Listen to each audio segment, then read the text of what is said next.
Hello, I'm David Rose, and here's a look at some of our top cases on Washington's Most Wanted this weekend in partnership with Crime Stoppers. Starting with just a wild case of assault on a passenger and a Metro bus driver.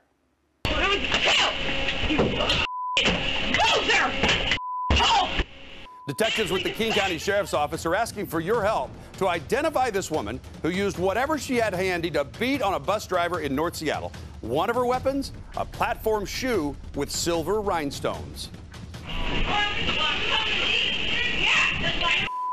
This is how it all started. Detectives say she got into a fight with a guy on the E-Line bus near 45th and Aurora Avenue back in March. Surveillance cameras captured her beating on the passenger, who she said was coming onto her. When the fight ended, the woman approaches the driver, bangs right through that COVID protector, starts yelling for him to get the bus rolling again. When the driver asked her to leave, she goes ballistic. This woman, as we see here, takes this sequined platformed boot and strikes him multiple times. He tries to eject her, and she just keeps coming back, getting an arm or a scarf or whatever she can in that door, and just repeatedly assaults him and then berates him with these racial slurs. You want to stop Asian violence? Then you better start. Throughout the entire ordeal, the driver was very patient with her as she continued to attack and harass him until she finally hit him in the head again, breaking his glasses. That's when he threw her off the bus. She wasn't done yet, though. She keeps coming back for more. Just an awful thing for a Metro coach operator to deal with when you're just trying to do your job. The sheriff's office says these buses are supposed to be safe spaces to help people get where they need to go. Hate has no home on a Metro coach, and that's why this case is so impactful for our detectives.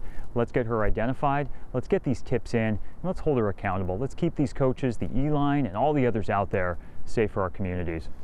Metro Transit Police describe her as white, in her 20s or 30s, with shoulder-length blonde hair. She changed shoes while she was on board the bus and was wearing black knee-high boots when she left. Detectives say she's known to frequent Aurora Avenue in Seattle. If you know her name or where to find her, please submit an anonymous tip to Crime Stoppers of Puget Sound through the P3 Tips app on your cell phone or call 1-800-222-TIPS. You will remain anonymous and get a cash reward of up to $1,000 if your tip leads to her arrest. To downtown Seattle now, where police say a man opened fire on a busy Saturday afternoon in broad daylight. It happened on June 19th. Video captured the suspect walking at 4th and Pine with a woman and a small child. Police say the suspect got into an argument with people handing out religious pamphlets near Westlake Center. When he reached into the purse of that woman with him, grabbed a gun, and fired 5 shots. Video shows people running from the sounds of that gunfire. Just a terrifying moment for those innocent bystanders walking on the sidewalk, trying to go about their lives. The grace of God, no one gets hit. Here's a guy that's obviously got some mental health issues or anger management issues or both. We need to obviously talk to this guy. That is an assault. While nobody was hurt, there was some damage at Starbucks where a window was shattered by one of those bullets.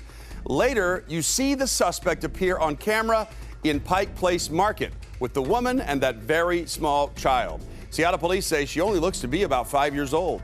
So again, take a good look at that suspect. Detectives want to get him into custody and question him. Police say he's got long hair, possibly braided and in pigtails, and that long beard. He was barefoot at the time. So if you recognize him or have any information to help Seattle police identify this assault suspect, submit an anonymous tip right now to Crime Stoppers of Puget Sound. You can text it through the P3 Tips app on your cell phone or call 1-800-222-TIPS. There's a cash reward of up to $1,000 for information that leads to his arrest. This next case shows the callous nature of low-life thieves. King County Sheriff's deputies are looking for 2 suspects. They stole from a hard-working hay company. It set them back 2 weeks, cost them thousands of dollars. Deputies say on June 12th, the suspects pulled up to a store in the Carnation area. It shares a fence with the hay company. They were in this blue Ford pickup truck. One of them managed to get onto the property and steal a welder that they loaded onto the truck. But these thieves weren't done yet. One of them went back onto the property, hopped into an '89 flatbed truck and blew right through a fence, but they didn't stop there. The suspect turned onto the highway with that fence still lodged between the truck's bumper and grill, sparks flying. Law enforcement spotted it, tried to get the suspect to pull over, but decided not to chase after it for the safety of the public. The truck was later found abandoned in a cul-de-sac in Carnation. You can see it pull up on this surveillance footage. The suspect then hops out of the cab and quickly walks away. But they didn't realize the whole thing was caught on camera. Now, one of the owners of the hay company says that even though they got their truck back, it started to have some issues after what happened. They also say they don't expect to see that welder again. We work all the time. We work really hard for what we do. We're outside in the rain, in the snow, in the heat, trying to provide a service to folks. You know, it is manual labor. It's not easy. As he knows, that welder wasn't super crazy nice. That truck wasn't super crazy nice. We don't have a lot, but we are out there, you know, trying to be good members of society. So it'd be great if they could maybe get a job and go buy their own stuff, because whatever they're selling that for, whatever reason they need it, they're not going to get much out of it. So it really just affected us a lot more than it could have ever affected them. So take a close look again at these two suspects and their blue Ford pickup truck. Sheriff's officials say this is a tight-knit community. So if you know something that can help them identify these two, please submit a tip. We suspect that folks are going to be identified, these two suspects. They're going to recognize this unique Ford pickup. They're going to hear someone brag that they think they got away from the King County Sheriff's Office, only to realize that thanks to Washington's Most Wanted viewers, they did not. Again, submit an anonymous tip to Crime Stoppers. You can text any photos you have of suspects and their names through the P3 Tips app. Download it to your cell phone for free. You can also call 1-800-222-TIPS. You will be paid a cash reward of up to $1,000 per suspect if it leads to their arrest. Tonight, Seattle police need your help to find a murder suspect accused of ruthlessly gunning down a young man about to be a father this year.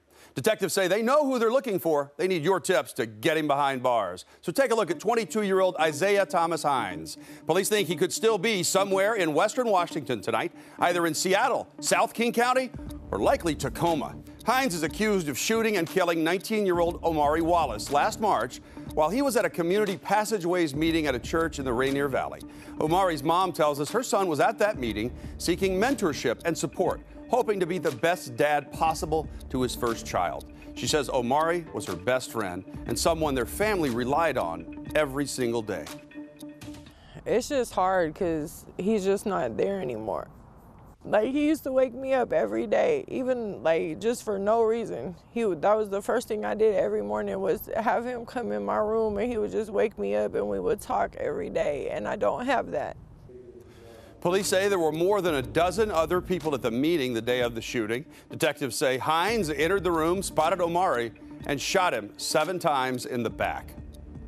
He shows up late, is let in, and does this, escapes in an old Toyota, and has yet to be found. Take a look at this guy. He's armed and dangerous, hangs in the south end of either Seattle, King County, and he's got relatives and family in Tacoma. So be on the lookout for this guy in that area. I did some digging into his criminal history that goes back to 2014 in King County. It includes convictions for second-degree assault in 2018 after he pled guilty to a drive-by shooting and attempted unlawful possession of a firearm. In 2015, he pled guilty to second-degree assault and second-degree unlawful possession of a firearm after he shot a man in front of his girlfriend and 5-year-old child. King County prosecutors say he also pled guilty to a residential burglary and vehicle theft in 2014. Police say Hines has threatened to commit suicide by cop before he goes back to prison.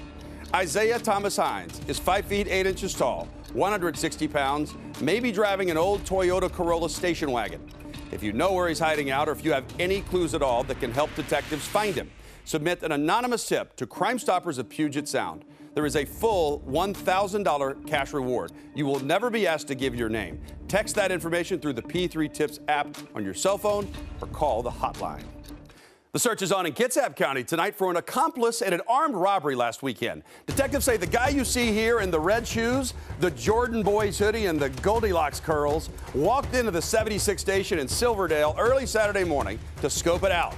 He was driving this 2002 to 2007 blue Ford Focus station wagon with no front license plate or front passenger rim. It's the same car that returned to a nearby business a short time later. A different suspect got out, went back into the gas station, and robbed the clerk at gunpoint. Well, thanks to some quick work by Kitsap County Sheriff's Detective Mike Grant and the Bellevue Police Crime Lab, who processed some evidence for him, that gunman was identified as 28-year-old Evan James Corelli, and he was arrested early Thursday morning for robbery first degree. But detectives tell me he's not talking, so they need your help to identify his getaway driver. So anybody that might have any information about the person that they'll see in the video or about the vehicle that might know somebody that was in that area about that time, please call us as soon as you can. So again, this was in the Silverdale area last weekend, 12:19 a.m. on Saturday. If you can identify that getaway driver or help deputies find his Ford Focus station wagon, submit an anonymous tip to Crime Stoppers of Puget Sound right now for a cash reward of up to $1,000. Tonight, an arrest that serves as a warning to criminals: stay out of the city of Snohomish, because you will be caught. We showed you this video back in late April of a bank robbery suspect who hit the Wells Fargo on 13th Street. He was wearing a ball cap that said AmSoil on it. Tonight, that suspect has been identified and caught, thanks to some really diligent work by Detective Judith Saranen. According to court documents, 26-year-old Adam Myers entered the bank and told the teller, "No dies, no trackers, no alarms, and I'm going to need it now." That teller said she felt terrified. Her heart rate spiked, but she relied on her training. She stayed calm. She gave him the bills from her till. Detective Saranen was able to find surveillance video from a nearby business showing the suspect getting into a white car with Montana plates. And working with detectives at the South Property Crimes Unit, they figured out the vehicle had been rented from Enterprise in Monroe by one Adam Myers in Sultan. Detectives discovered he worked at Coastal Farm and Ranch in Monroe. When they went there, they found that there was an AmSoil vendor that had sent the business a whole box full of free hats, just like the one worn by the bank robber. When detectives arrested him outside his home on May 2nd, all he would say is, "I plead the fifth today." Myers remains in jail tonight on $50,000 bail, thanks to the cooperation of businesses in Snohomish who helped on this case, and some great work by Detective Judith Saranen. Many of you may not realize that each Crime Stoppers program is a 501c3 nonprofit organization. The cash rewards they pay to tipsters come directly from donations from the public. When you give to Crime Stoppers of Puget Sound, it's tax deductible, and every dollar you donate goes to keeping your community safe.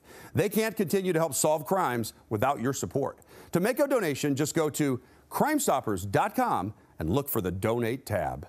So that's a preview of the cases featured on Washington's Most Wanted this weekend. To see all of the crimes we need your help to solve, join me tonight at 11 o'clock. That's Friday night, 11 o'clock on Q13 Fox. Saturday night, 9:30 on Joe TV. 10:30 on Q13 Fox, and 10:30 on our Fox TV stations in Spokane, Yakima, and the Tri-Cities. And together, let's make sure these criminals have nowhere left to hide.